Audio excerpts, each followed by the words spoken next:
Hey, what's up, guys? LukeProfits. I'm here with Kafir, and he's the head dude at DSM Tool, and he's sharing some info about VeRO. Hey, Luke, and thank you very much for hosting me on your channel today. VeRO violations and how to protect your account when it comes to VeRO. What we're going to talk about in the upcoming minutes is first, what is eBay VeRO? Not everyone that are watching us today are familiar with the term. Not everyone are eBay sellers, but it is important if you are into e-commerce and into generally selling online and managing an online business, you should be familiar with the legal implications of what's happening around. We're going to talk about the difference between the official VeRO brand list and what happens in reality. We're going to talk about how to avoid selling VeRO items. It's relevant for everyone, no matter if you're doing retail dropshipping, wholesale dropshipping. If you're dropshipping, it's relevant for you. And then we're going to talk about, well, I do come from DSM Tool. I am the head dude, as you said, of DSM Tool. And therefore, I'm going to talk about the 3 layers of protection in DSM Tool for the DSM Tool users. But let's start with what is VeRO. When we're talking about VeRO, VeRO is an acronym of verified right owner. It's a list of brands that each one of those brands has an account on eBay or applied to eBay for that. And they prove that they are the owners of that brand. Then, therefore, they own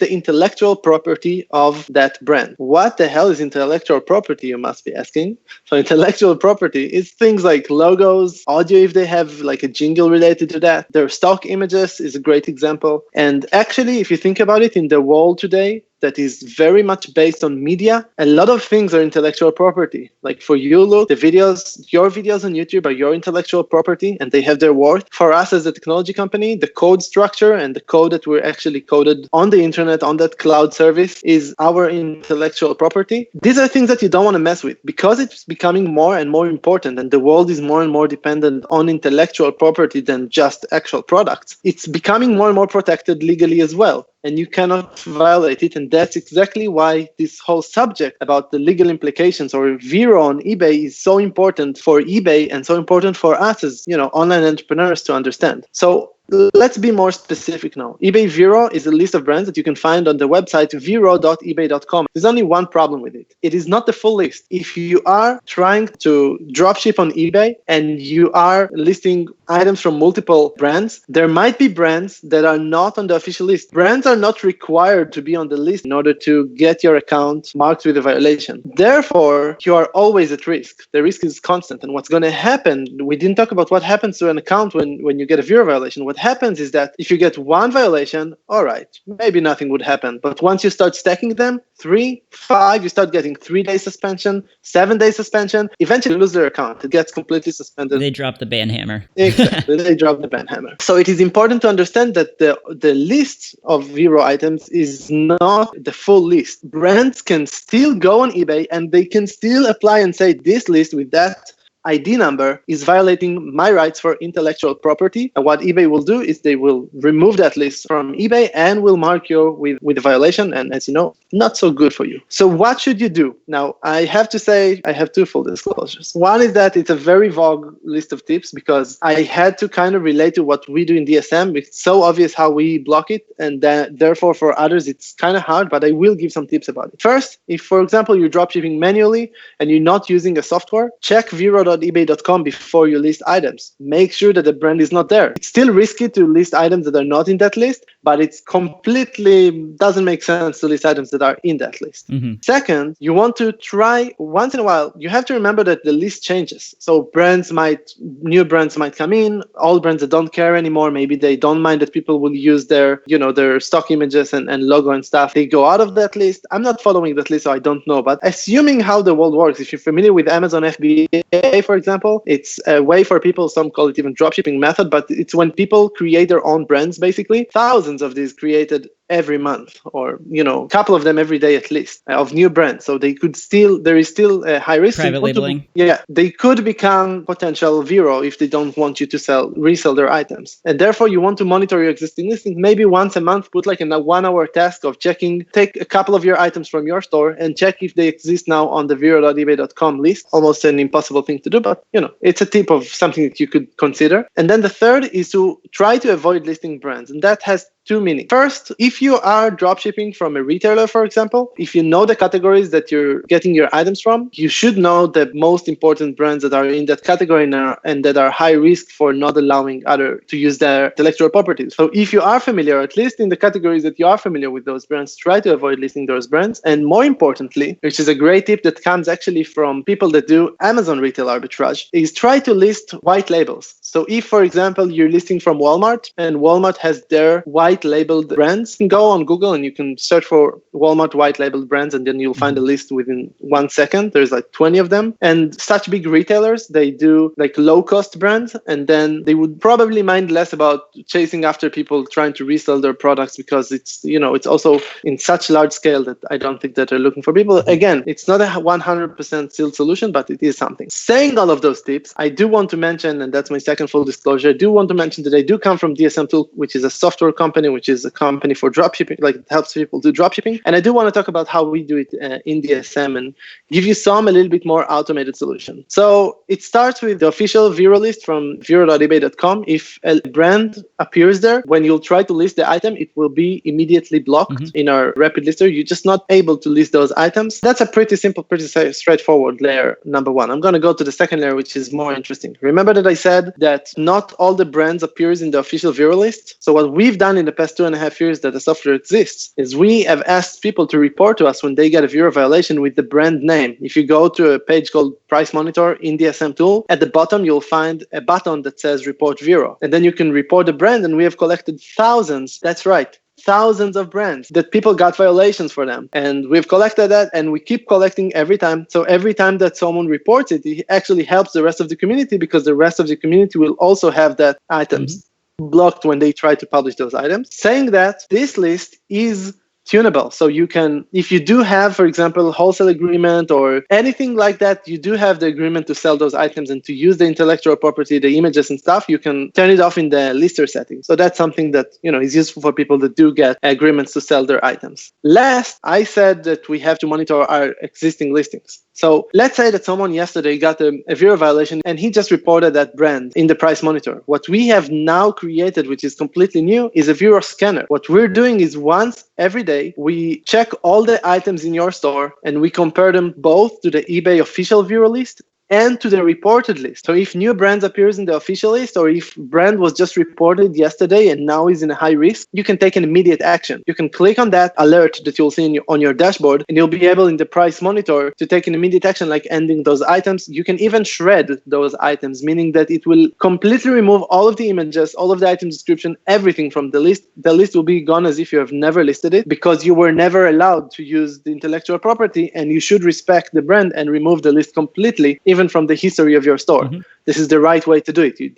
That's the right way to deal with that list. Hopefully in 2019, we are also going to automate that process and allow you to take an immediate, like an automated action, like ending the item on eBay or shredding the item completely. At the moment, it's not yet available. Last thing that I want to share, a small tip for those who uses DSM Tool for Chrome. It's a Chrome extension. I already had talked with Luke before about our plans for 2019. So he already knows that we're going to support many new suppliers. And what we wanted to do is, other than the copy and paste option and the updating tracking information that we're going to give for free using that Chrome extension, when you're collecting items, you can also collect items with Chrome extension.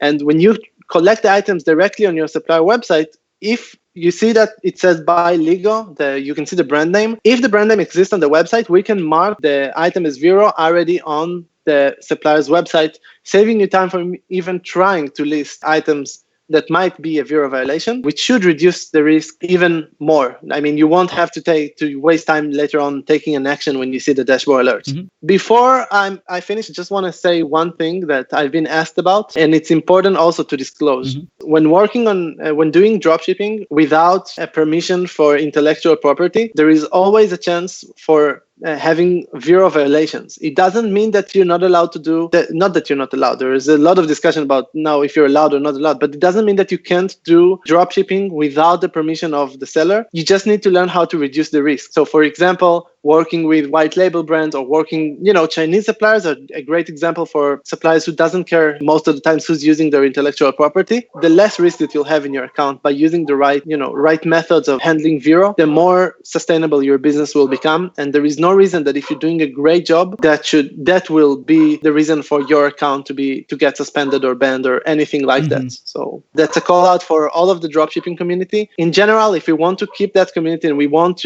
those marketplaces to allow us to do dropshipping, we have to listen to them. We have to respect their wishes. And VeRO violations are really, really, I had talks with representatives of eBay in eBay's offices here in Israel, and they told me how big VeRO is of an issue for them, and that harms the dropshipping as a community. So I say the least that we have to do is to take responsibility and try to reduce the risk for VeRO as much as we can. Yeah, because if they didn't have the VeRO program, then the companies would just be like suing people, and that's not. VeRO is something that eBay has in place to protect you and take stuff down, and if you're violating it too much, then you're too high risk for them. Exactly. You're hiring the risk for eBay, and eBay, brands, when a brand want to report a VeRO violation on eBay, they have to work in order to apply and in order to report it. And eBay says, well, that makes a hassle on the brands. That costs the brands money. They will want to use eBay less. There will be less brands on eBay.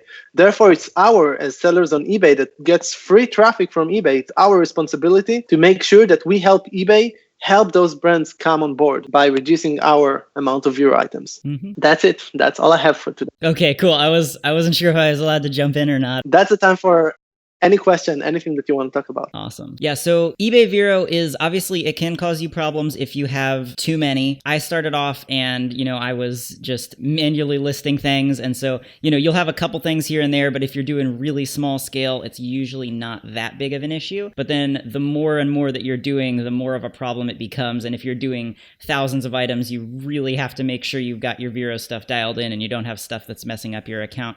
I have a question for you, actually. Of course. So now I kind of lump them together. There's VeRO, which is, specifically the brands that are ones you're not supposed to list. But then there's also the other part of it, which is just items that if you list them, eBay's going to take them down because it violates their policy. Does DSM Tool have any kind of protection for those items? For restricted items, it's called. Yeah. Like I know we had, my friend listed a pack of needles. It was like from Amazon and I think it was $10 or something. But that got taken down for violating the prescription items policy. Okay. Yeah. So do you have that kind of protection for that stuff? So I'll be very specific about it. Since there are a ridiculous amount of violations that you can do when you're listing restricted items, and it's very, very hard to tell what could be a restricted item. And since DSM Tool supports 12 different suppliers, it's almost impossible on our side to be able to monitor all of the restricted items. But I'll tell you what, I have never thought about it this way. So usually when we do VeRO, we block the entire brand, and then you get an umbrella of products from all of the suppliers that are getting blocked. We could potentially allow people to report more specific items that are restricted items and then block them. But it's something that we need to see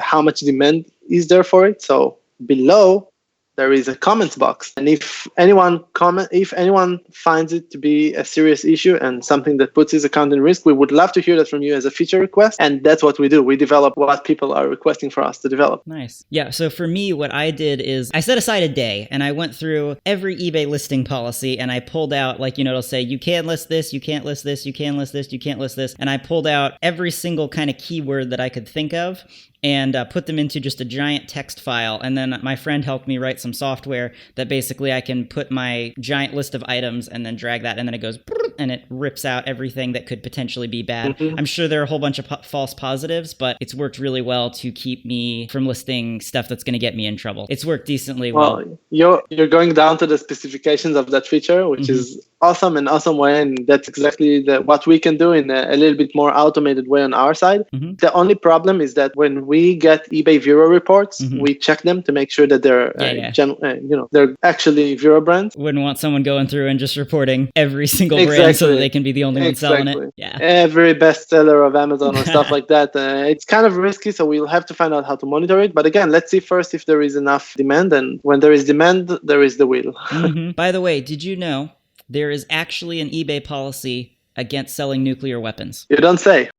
There is. I looked it up. I have to take that off. Didn't believe it, but it's there. All right. I'll call my Israeli military supplier and Well, excellent. Thanks so much for coming on here. I guess that's probably good. You don't have anything else you want to share or anything? Well, I will come back with new content, and hopefully you will accept me on the channel, and I would love to come. And let's ask for engagement, guys. If you have anything that you would love us to bring to talk about, if you have any issue, anything that concerns you, that's what we're here for. We will create that content for you, and we will share all of the insights that has to do with on the technology side related to that problem. Comment below, subscribe, come to our channel, subscribe to our channel as well, DSM tool. Yeah, and if you want to check out DSM tool or sign up or anything like that, link down there in the description, and you just click that, take you to the site. And I don't remember it off the top of my head, but there's a promo code that you can use that'll get a better deal there. That's awesome. Yeah, thanks for coming on the channel, sharing this little presentation about VeRO. Very helpful and useful for people, I'm sure. All right. Thank you very much. Bye-bye.